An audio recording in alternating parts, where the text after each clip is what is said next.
This video is brought to you by Knowledge at the Australian School of Business. For more information, please visit knowledge.asb.unsw.edu.au.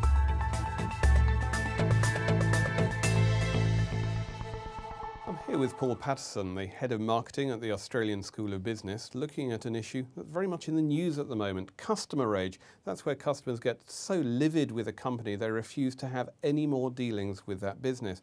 Now, Paul, I understand that you've recently done a study in 4 countries about this. What did it reveal? Yes, we've spent about 18 months studying this phenomenon of customer rage in Australia, the United States, China and Thailand. It's a recent phenomenon, and for example, in the UK, there's in the past 12 months there was a 25% increase in the number of people that were getting psychological counselling as a result of customer intimidation. So this is it's a recent phenomenon, and it's a very disturbing phenomenon. Basically, we started out by looking at customers as people first and customers second. In that sense, I mean, customers are people first and foremost, and they have a set of psychological needs. Those psychological, irrespective of race, creed, colour, every human being has some fundamental psychological needs, as we call them. Things like a sense of belonging. We all need a sense of control in our life. We all need a certain level of self-esteem, what we think of ourselves, self-worth, and we all have a sense of a need to be treated fairly in our life, based around justice theory.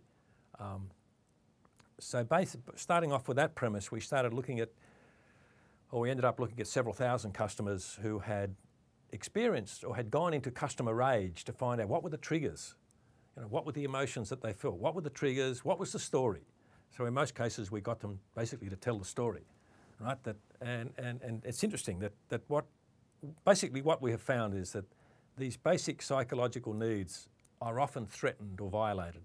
Well, the best way I can describe this is to give you a couple of case studies. There was a lady that bought an air conditioning unit for her apartment in Shanghai. Within 24 hours, the air conditioner started to leak inside, leak water. It's supposed to leak the water outside, right? She complained, rings up, speaks to the manager. Manager promised to ring her back, didn't ring her back. She calls again, nobody rings her back. She goes into the store, they avoid her. So she has given this department store, she gave them 4 or 5 opportunities to do effective service recovery, fix the thing, put the fire out. At each time, she was ignored. And when we spoke to her about her emotions, when the thing broke down, when she made the first call, she said, "I'm annoyed." Then the second time, "They're cheating me." These are the words she was using. "They are cheating me." So her sense of justice or fairness is being violated.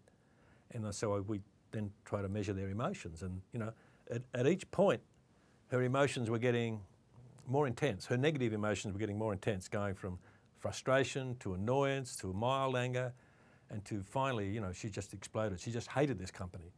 And actually, as I was interviewing this lady, about this event, which happened 6 months ago, you could see the tears coming into her eyes, the emotions coming in.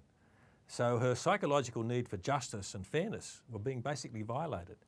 And so what started out as a little fire became a big bushfire, because she gave the firm about 5 service recovery attempts to fix the problem. And at each point, her emotions start to get escalated, and eventually you go into rage. Okay, so we're saying here that maybe it's unavoidable that things may go wrong occasionally, but it's not inevitable that customers will actually reach that stage of rage. So what can customers do to turn it around really as early as possible? Well, it's not what customers, but I mean, you're absolutely right. The firm can turn it around very quickly.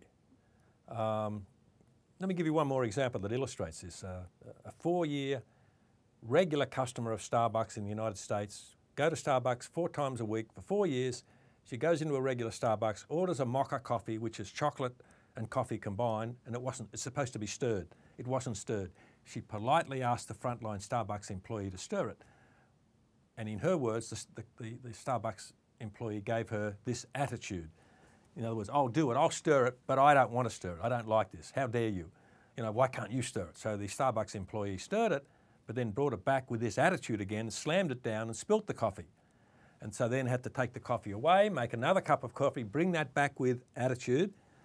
And so the customer's sense of her self-esteem in this particular instance, is being violated. My self-worth. I've been a customer here for 4 years, 4 times a week. you get all my business and you treat me like this, what that is doing psychologically is it's damaging your self-esteem, your sense of self-worth. Why am I being treated like this? And so this customer's emotions just went from a little bit of annoyance up to rage, where she just stormed out of the coffee shop and she can't even go near this Starbucks store. And of course, the negative word of mouth that emanates from that is enormously damaging. And certainly then if we accept that it isn't the customers, it's the companies that aren't performing by not being able to turn it around quickly, how much of an impact will this have on the long-term brand loyalty that people have got there? Well, we have lots of evidence from these several thousand interviews that some of these customers literally hate the brand and you know, have a strategy to sabotage the brand. Constant negative word of mouth, telling families, some of them even set up blogs. So there's normal potential damage. I mean, the interesting thing is that what can companies do about it? I mean, and if you think of the analogy, you've got a small little bushfire, small fire. The company, in each of these cases, in each of these thousands of cases, the customer gave the firm an opportunity to do good service recovery. In other words, put the little fire out, apologise. Sometimes it's as simple as a genuine apology and an explanation. And the two examples I gave you, the air conditioner in Shanghai and the Starbucks example, are typical of many examples in a range of industries where frontline employees are simply not trained, have the wrong attitude, that don't put the customer first and foremost. And so a little problem ends up in a big problem. And customers eventually go into rage. You know, once your self-esteem is damaged, or your sense of justice or fairness, I mean, you will go into rage. Okay, so if companies have got the situation where they haven't managed to turn it around even though they've been offered that opportunity, can companies still learn from that? In other words, should they be inviting complaints even when the customer still doesn't want to have anything to do with them? Yes, I mean, firms really should look at complaints. That's an interesting question, as a gift, as a golden opportunity, because at the moment the customer complains, the customer is giving the firm an opportunity to salvage this relationship. And so I think a lot of this goes back to training frontline employees of the importance of service recovery when there is a complaint or when something's gone wrong, and basically train them how to turn this around. And the first thing is, how do you pacify the customer? And oftentimes it's as simple as a genuine apology and an explanation. In major issues it might be a matter of compensation, but certainly at its most basic level, it's empathising with the customer, putting yourself in the customer's shoes, saying, I understand why you're getting angry, with a genuine apology, fix the problem and an explanation. So is this a failure of management then, that even if they have angry customers, they're not turning them into friends for life? They're not really trying to help them out? They're doing quite the opposite. I mean, there was what we called a tipping point in this study, and a customer got to a point in terms of their emotions that they sort of tip over to the point where any relationship with that brand or that company is now impossible, even in the future, years into the future. So there's this tipping point that companies need to realise this.